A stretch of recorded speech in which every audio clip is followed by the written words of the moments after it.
Hallelujah, praise the lord. ದೇವರಿಗೆ ಸ್ತೋತ್ರವಾಗಲಿ.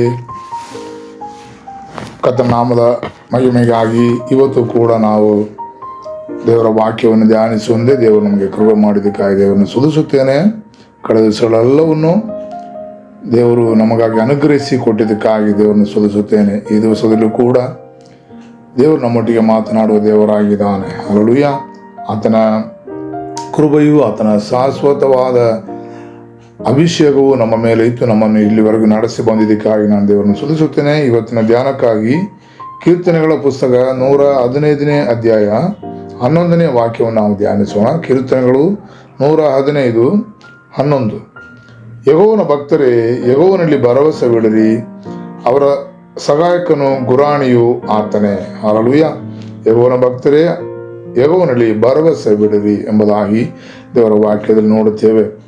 ಆಮೇಲೆ ನಾವು ಈ ದಿವಸಗಳಲ್ಲಿ ಯೆಹೋವನಾಗಿರುವ ದೇವರ ಕಡೆ ನಾವು ತಿರುಗಿಕೊಂಡು ಆತನನ್ನೇ ನಾವು ಭರವಸೆ ಬಿಟ್ಟು ಆತನನ್ನೇ ನಂಬಿ ಆತನಲ್ಲೇ ಶಾಶ್ವತವಾದ ಒಂದು ನಂಬಿಕೆಯಿಂದ ನಾವು ಆಗಿರುವುದಾದರೆ ಖಂಡಿತವಾಗಲೂ ದೇವರು ನಮ್ಮನ್ನು ಅನುಗ್ರಹಿಸಿ ಆತನು ನಮಗೆ ಸಹಾಯಕನು ಗುರಾಣಿಯೂ ಆಗಿತ್ತು ನಮ್ಮನ್ನು ಕಾಯುವುದಕ್ಕೆ ಶಕ್ತನಾಗಿದ್ದಾನೆ. ಹಲ್ಲೆಲೂಯಾ.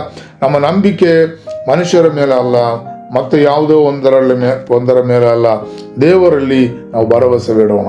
ಆಮೇಲೆ ಹಲ್ಲೆಲೂಯಾ. ದೇವರು ನಮ್ಮನ್ನು ಅನುಗ್ರಹವಾಗಿ ನಡೆಸುತ್ತಾನೆ.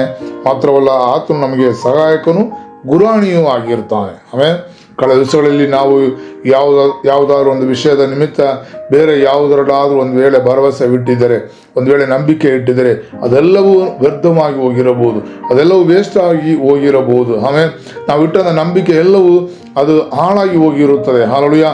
ಆದರೆ ಈ ದಿವಸಗಳಲ್ಲಿ ಅದನ್ನೆಲ್ಲವನ್ನು ಬಿಟ್ಟು ದೇವರ ಬಳಿಯಲ್ಲಿ ನಾವು ಭರವಸೆ ಇಡೋಣ. ದೇವರನ್ನೇ ನಂಬಿ ಶಾಶ್ವತವಾಗಿ ಆತನನ್ನು ಹಿಡಿದುಕೊಳ್ಳೋಣ. ಆತನು ಖಂಡಿತವಾಗಿ ನಮ್ಮನ್ನು ಅನುಗ್ರಹಿಸುತ್ತಾನೆ, ನಮ್ಮನ್ನು ಸಮೃದ್ಧಿಯಾಗಿ ನಮ್ಮನ್ನು ನಡೆಸುತ್ತಾನೆ. ಆಮೇಲೆ ಹಲ್ಲೆಲೂಯಾ. ಈ ಲೋಕದ ಜನರಲ್ಲಿ ನಾವು ಅನುಗ್ರಹಿಸಲ್ಪಟ್ಟವರಾಗಿ ನಾವು ನಿಲ್ಲುವುದಕ್ಕೆ ಸಾಧ್ಯವಾಗುತ್ತದೆ. ಹಲ್ಲೆಲೂಯಾ. ಧರ್ಮೋಪದೇಶಕಾಂಡ ಪುಸ್ತಕದಲ್ಲಿ ಕೂಡ ನಾವು ಈ ರೀತಿ ಒಂದು ವಾಕ್ಯ ನೋಡುತ್ತೇವೆ. ಹಲ್ಲೆಲೂಯಾ. ನಿಮ್ಮ ದೇವರಾದ ಯೆಹೋವನನ್ನು ಪ್ರೀತಿಸಿ ಆತನ ಮಾತಿಗೆ ವಿಧೇಯರಾಗಿರ್ರಿ, ಆತನನ್ನು ಹೊಂದಿಕೊಂಡೇ ಇರ್ರಿ. ಆಮೇಲೆ ಆ ಧರ್ಮೋಪದೇಶಕಾಂಡ ಪುಸ್ತಕ 30ನೇ ಅಧ್ಯಾಯ 20ನೇ ವಾಕ್ಯ ನಾವು ಈಗ ನೋಡುತ್ತೇವೆ. ಹಲ್ಲೆಲೂಯಾ. ಆತನ ನಾವು ಹೊಂದಿಕೊಂಡೇ ಇರೋದಾದರೆ ಖಂಡಿತವಾಗಲೂ ದೇವರು ನಮಗೆ ಸಹಾಯಕನು ಗುರಾಣಿಯೂ ಆಗಿತ್ತು, ನಮ್ಮನ್ನು ಕಾಯುವಂಥ ಕರ್ತನಾಗಿದ್ದಾನೆ. ಹಲ್ಲೆಲೂಯಾ. ಆತನಲ್ಲಿ ನಾವು ಭರವಸೆ ಇಟ್ಟು ಸಮರ್ಪಿಸಿಕೊಡೋಣ. ಕರ್ತನೇ, ನಿನ್ನ ಮೇಲೆ ನಾವು ಭರವಸೆ ಇಡುತ್ತೇವಪ್ಪ. ನಮ್ಮ ನಂಬಿಕೆಯು ವ್ಯರ್ಥವಾಗಿ ಹೋಗದಂತೆ ನಮ್ಮ ನಂಬಿಕೆಯ ಅನುಸಾರವಾಗಿ ನಮ್ಮನ್ನು ಅನುಗ್ರಹಿಸಿ ನಮ್ಮನ್ನು ನಡೆಸು ಎಂಬುದಾಗಿ, ನಮ್ಮನ್ನು ತಕ್ಕಿಸುತ್ತೇವೆ ಎಂಬುದಾಗಿ, ಹಲ್ಲೆಲೂಯಾ, ನಮ್ಮನ್ನು ಒಪ್ಪಿಸಿಕೊಡ್ತೇವೆ ಎಂಬುದಾಗಿ ಆತನ ಬಳಿಯಲ್ಲಿ ಸಮರ್ಪಿಸಿಕೊಡೋಣ. ಕರ್ತ ನಮ್ಮನ್ನು ಅನುಗ್ರಹಿಸುತ್ತಾನೆ. ಹಲ್ಲೆಲೂಯಾ. ಗಣ್ಣನ್ನು ಮುಚ್ಚಿ ಪ್ರಾರ್ಥಿಸೋಣ. ನಮ್ಮನ್ನು ಬಹಳವಾಗಿ ಪ್ರೀತಿಸೋ ನಮ್ಮ ತಂದೆಯ ದೇವರೇ, ಕರ್ತಾವೆ, ಈ ಬೆಳಗಿನ ಸಮಯದಲ್ಲಿ ಕರ್ತನೇ ಸ್ತೋತ್ರ. ನೀ ನಮ್ಮೊಟ್ಟಿಗೆ ಮಾತನಾಡಿರುವುದಕ್ಕಾಗಿ ಸ್ತೋತ್ರ. ಕರ್ತನೇ, ಯೆಹೋವನ ಭಕ್ತರೇ, ಯೆಹೋವನಲ್ಲಿ ಭರವಸೆ ಬಿಡಿರಿ, ಅವರ ಸಹಾಯಕನು ಗುರಾಣಿಯು ಆತನೇ ಎಂಬ ನಿನ್ನ ವಾಕ್ಯದಲ್ಲಿ ನೋಡುತ್ತೇವಲ್ಲ ಕರ್ತನೇ ಸ್ತೋತ್ರ.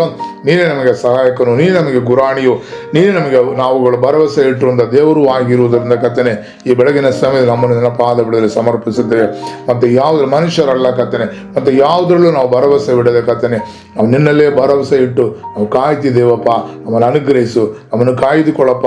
ನೀನೇ ನಮಗೆ ಗುರಾಣಿಯಾಗಿ ಇತ್ತು ನಮ್ಮನ್ನು ನಡೆಸು ಎಂಬುದಾಗಿ ಕರ್ತನೇ ಪ್ರಾರ್ಥಿಸಿ ನಿನ್ನ ಬಳಿಯಲ್ಲಿ ಒಪ್ಪಿಸಿಕೊಡುತ್ತೇವೆ. ನಾವು ಪ್ರಾರ್ಥನೆ ಕೇಳಿದ್ದಕ್ಕಾಗಿ ಸ್ತೋತ್ರ, ಯೇಸುವಿನ ನಾಮದಲ್ಲಿ ತಂದೆಯೇ, amen. Hallelujah. Praise the Lord. ದೇವರು ನಿಮ್ಮೊಬ್ಬರನ್ನು ಅನುಗ್ರಹಿಸಲಿ. ಸ್ತೋತ್ರಂ ಸ್ತೋತ್ರಂ ಸ್ತೋತ್ರ.